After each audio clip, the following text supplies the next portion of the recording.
Welcome back to Underrated Moments. I'm Lim, the writer and today's host. Before we get going, I wanted to again remind you that we're holding a 10,000 subscriber giveaway. All you have to do is subscribe, like, and then answer a simple question and leave it in the comments below. Today's question is, do you know which one of the Inquisitors was not just a Jedi, but an actual Jedi Master? Don't worry, I'll leave the answer somewhere in this video. The moment you see it, write it in the comments and we'll enter you. And remember to subscribe as well. Now, on to today's story. Jango was never a fan of the Jedi, and that wasn't an altogether uncommon trait amongst the bounty hunters who traded credits for lives in the Outer Rim. But once, only a few years after Anakin Skywalker began his training as a Padawan under Master Obi-Wan Kenobi, Jango found himself fighting alongside a member of the High Council. The stakes were unlike any other, the highest that Jango had ever seen. A rogue terrorist, a reptilian anarchist by the name of General Corda, got his hands on one of the most powerful devices in the entire galaxy, a small statue named the Infant of Shah. Although it appeared to be a simple brown talisman, much like any other you'd find in the dense jungles of the Outer Rim world of Silot, the Infant of Shah was much different. It had the unique ability to absorb ambient force energy, and when triggered, could release that collected power in a massive shockwave. The devastation the tiny statue could bring was great enough to tear a planet in two. And that's exactly what General Corda and his secret cabal of anti-Republic terrorists planned to do. They almost got away with it too, but then something happened. Jango Fett, adorned in his impenetrable Beskar armor, and a Jedi Master named Yarael Poof intervened. The resulting fight was one of the most important conflicts in the entire history of the Republic. So what happened? And why did Jango Fett find himself shoulder to shoulder with a Jedi Master? We'll answer these questions and more in today's Underrated Moment. We stand before the beating heart of Coruscant, and soon we will steal it forever, General Corda pronounced, as his Dug companion wobbled alongside him, awkwardly crawling forward on his four bent limbs. In front of the odd assortment of reptilian terrorists, giant beams of blue and white lightning erupted from the center of a long, narrow bridge. This was Coruscant's central power relay. It was the source of the capital planet's energy, and hopefully, its demise. With the Infant of Shah held in a locked, Durasteel container at his side, General Corda approached the shrieking electrical arts. "Our time has come," he declared, as he snapped open the tiny clip that kept the container closed. "Here, deep in the bowels of Coruscant, is the altar upon which we will sacrifice ourselves. You have all followed me this far. Now, together, we are about to go on to our great reward. We few, armed with something so small, will succeed where no other, no political force, no army, no armada has been able." And then, as his four narrow eyes inspected the tiny talisman, the general took a moment to savor the chaos he was about to unleash. In all of his years, and through all of his battles, he had never come this close to victory. He had spent decades fighting against the Republic and its Jedi enforcers, but they always seemed to find a way to undo him. But here, now, with the power of the Infant of Shah in his possession, nothing could stop the general. In a final gesture, he turned away from the center of the power relay and triumphantly raised the statue above his head. In a bellowing shout, he finally declared, "We will slay the Republic." But before he had a chance to activate the device, his lieutenant, the gray-skinned Dug who had followed him for years, intervened. "General," he said nervously, "we're not alone." Suddenly, from the north side of the bridge, a brown-cloaked figure approached, wielding a meter-long metal cylinder in his hand. One look at his narrow neck and small, hairless head, and even a scrum rat would know who this mysterious figure was. It was Jedi Master Yarael Poof, the great illusionist of the Jedi Order. But he wasn't alone. From the south side of the bridge, two more figures emerged. It was Jango Fett and his companion, Wessell, a bounty hunter who had actually convinced Fett to come here to help save Coruscant. Although they hadn't planned to fight General Corda and his terrorist cell as allies, and to be completely honest, would have likely tried to kill each other on any other day, Fett, Wessell, and Master Poof joined forces. As the two sides pushed forward, putting the squeeze on General Corda, Fett's accomplice, Zam, lifted her KYD-21 blaster pistol into the air and barked an order. "Everybody stay where you are." But with the infant of Shaw in their possession, the terrorists wouldn't allow themselves to lose. Kill them all," Corda shouted. Immediately, 3 of the general's top lieutenants, a pair of fellow Anudat Prime reptiles, and a single Rodian pulled their blasters and walked towards Master Poof.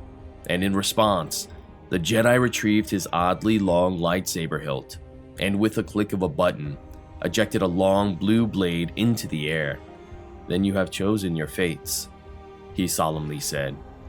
In the midst of his own battle against a Wookiee, an Aqualish, and a humanoid, Jango Fett barely had time to realize what was happening.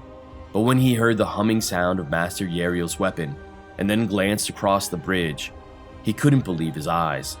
What's a Jedi doing here? But Zam, working hard to dodge the searingly hot blaster bolts from their enemies, couldn't care less. "If he's taking some of the attention away from us, so much the better," the bounty hunter quickly responded, as she pointed the tip of her blaster pistol and fired a killing shot into the chest of one of Corda's soldiers. At the center of the bridge, the general and his top commander watched the battle closely, hoping that their forces could win. But the gray-skinned Doug knew the odds were unlikely. For his part, General Corda wouldn't budge. "No matter, they can't stop what's coming," he shouted, as he held the brown talisman into the air. Its mere presence shook the center of Coruscant to its very core, threatening the capital world with the untapped power of its force reserves within. Realizing that he needed to move quicker, Master Yarael refocused. With a steady hand, he deflected one of the blaster shots from the terrorists attacking him, and then, with another twist of his wrists, he deflected another. Instead of ricocheting around the relay center, this bolt landed directly in the throat of their Rodian accomplice, striking him dead. That left only 2, the Anudat Prime Reptilians, the same species as their leader, General Corda.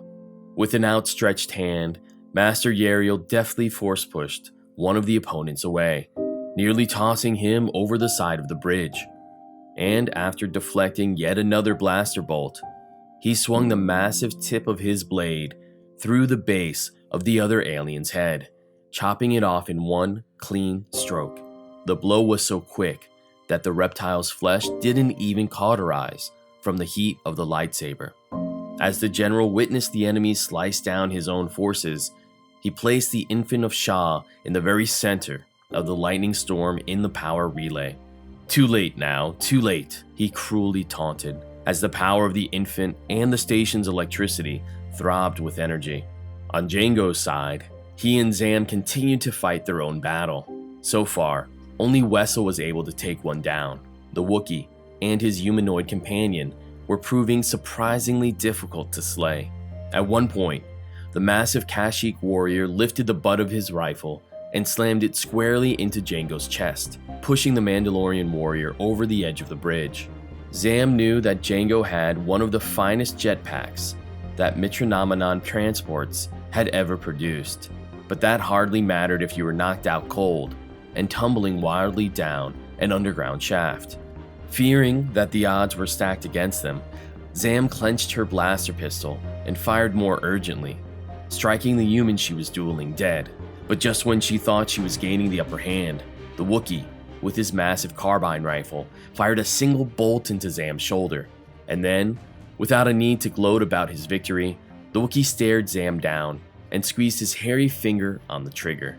But to Zam's surprise, the world didn't suddenly turn black. Jango, with the roaring sound of his Z6 jetpack, jettisoned from beneath the bridge and into the air above. He fired a few rounds of his Westar 34 pistols at the Wookiee, finally killing him, and allowed the pair to finally get closer to General Korda.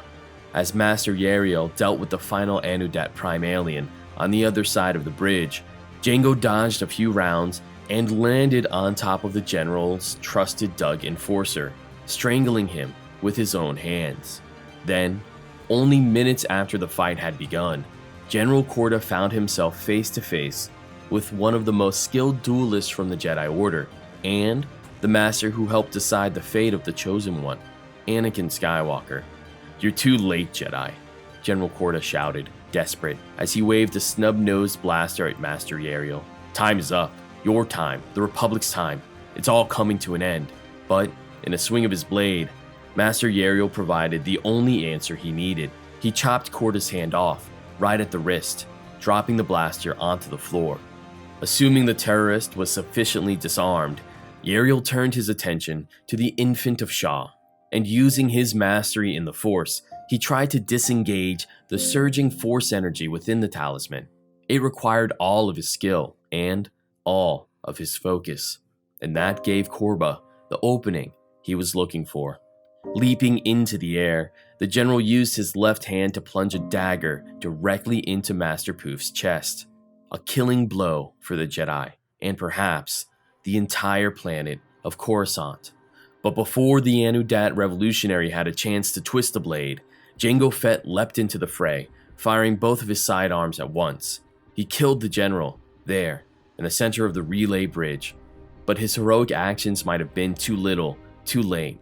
With Master Poof near death, there was hardly any way for a pair of bounty hunters, with no force powers at all, to stop the destructive sequence.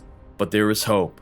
Keeping himself alive with the power of the Force, Master Yarael weakly spoke to Jango and Zam, as the Infant of Shaw tumbled from the relay and towards the chasm below. "No, all will be lost if it falls." Using her power of shape-shifting, Zam elongated her arm and grabbed the talisman just before it was out of her reach. Then, with his dying breath, Master Yarael channeled the living force and purged the Infant of Shaw from its desire to reverberate and cast a shockwave through the entire world. The effort ultimately cost him his life. "He saved Coruscant," Jango said, stunned, as he oversaw the results of the battle. Oddly, this night had taken a toll on the Mandalorian. He was never one to shy away from a fight, but the idea of the capital planet being destroyed and the burden of saving it was almost too much for him to bear.